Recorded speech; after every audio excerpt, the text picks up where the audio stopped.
Hello friends, I am Gracy Arora and you are watching Pharma Key. Pharma Key, the key to your success. हमने हमारी last video में बात की थी about the different departments in a pharmaceutical industry.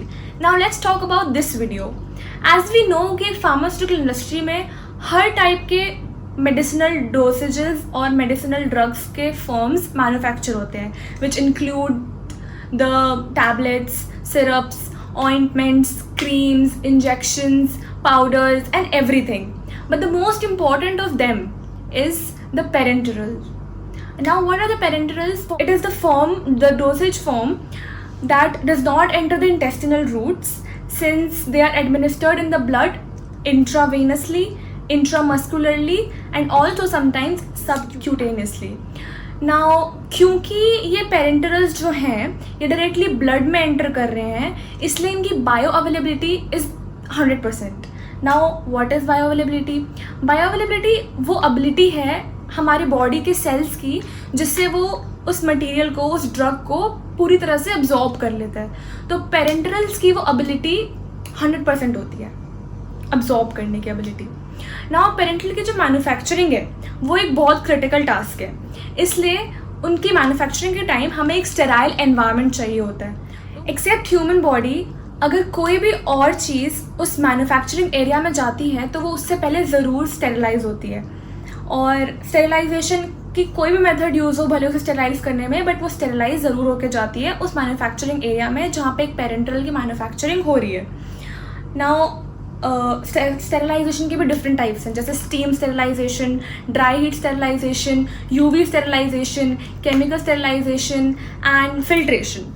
और एक pharmaceutical industry में हर टाइप के स्टेरिलाइजेशन यूज़ होते हैं. तो सबसे पहले जो स्टीम स्टेरिलाइजेशन है उससे क्या स्टेरिलाइज होता है? उससे स्टेरिलाइज होते हैं ह्यूमन गारमेंट्स और भी बहुत सारी मिसलेनियस आइटम्स. देन उसके बाद आता है ड्राई हीट स्टेरिलाइजेशन जिससे स्टेरिलाइज होती हैं आपके वायल्स और एम्प्यूल्स जिसमें पेरेंटरल की हम फिलिंग करते हैं. देन है यूवी स्टेरिलाइजेशन जिससे स्टेरिलाइज होती हैं वो चीज़ें जो हीट सेंसिटिव है. फिर आता है chemical sterilization. There is a chemical named ethylene oxide which is used in chemical sterilization. And chemical sterilization से हम स्टेरिलाइज करते हैं ग्लव्स को जो हम यूज़ करते हैं in the manufacturing process of parenterals. Then is the filtration. तो फिल्ट्रेशन में जो भी डिसइंफेक्टेंट्स हैं, क्लेंजिंग एजेंट्स हैं जो उस एरिया में यूज़ हो रहे हैं उन्हें फ़िल्टर किया जाता है. पेरेंटरल्स की भी डिफरेंट टाइप्स ऑफ प्रेपरेशंस होती हैं, जैसे dry powders, injections, liquid injections, infusions, vaccines, hormones, oncology preparation and eye ear drops. Now eye ear drops are obviously directly put into the eye or ear. They are not done through the parenteral route which is the blood. That is quite obvious. Now जो भी हमने सारी चीज़ें prepare की उनमें use होता है WFI which is the water for injection as I've already told you in our last video. WFI कैसे बनता है, क्या होता है, इन सब की डिटेल्ड वीडियो इसी चैनल पे बहुत जल्दी आपको हम देंगे. पेरेंटरल ड्रग मैन्युफैक्चर करने की प्रोसेस में इनफाइनाइट इक्विपमेंट्स यूज़ होते हैं, जैसे ऑटोक्लेव है जो हमारे गारमेंट्स और मिसलेनियस आइटम्स को स्टेरिलाइज करता है.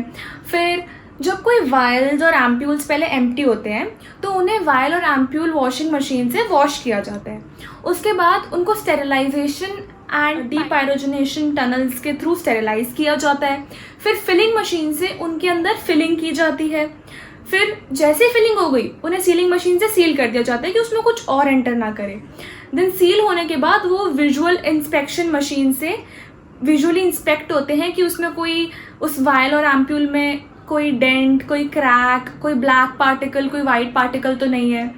फिर इंस्पेक्ट होने के बाद उस पर एक लेबल लगा दिया जाता है लेबलिंग मशीन से कि वो क्या ड्रग है. देन उसके बाद high cart and auto pack machine से उन्हें प्रॉपरली कार्टन्स में पैक कर दिया जाता है. फिर उसके बाद शिपर में बॉब टेप मशीन से बॉब टेप पैकिंग हो जाती है उनकी. देन फाइनली वेइंग मशीन से उनका वेट हो जाने के बाद उन्हें इंडस्ट्री से डिस्पैच कर दिया जाता है. हमारी जो अथॉरिटीज़ हैं like ISO, US FDA, EU GMP and Schedule M ये सब क्लासीफाई करती हैं पेरेंटरल सेक्शन के एरिया को. और शेड्यूल M इनको 4 ग्रेड्स में डिवाइड करती है which is grade A, grade B, grade C and grade D, जिसमें ये इस बेसिस पे क्लासीफाई होते हैं कि कितने पार्टिकल्स हैं पर मीटर क्यूब में। 0.5 या 5 माइक्रोन के पार्टिकल को काउंट किया जाता है। और इस पूरे ग्रेड सिस्टम में जो हाईएस्ट ग्रेड है that is grade A and जो लोएस्ट ग्रेड है that is grade D. So this was it for today. सो आज हमने पूरे पेरेंटल सेक्शन के बारे में जो भी बात की है उन सब टर्म्स की इंडिविजुअल एक्सप्लेनेशन आपको हमारी नेक्स्ट वीडियोस में मिलती रहेंगी। So please like, share and subscribe to our channel. Stay tuned, stay safe and bye bye.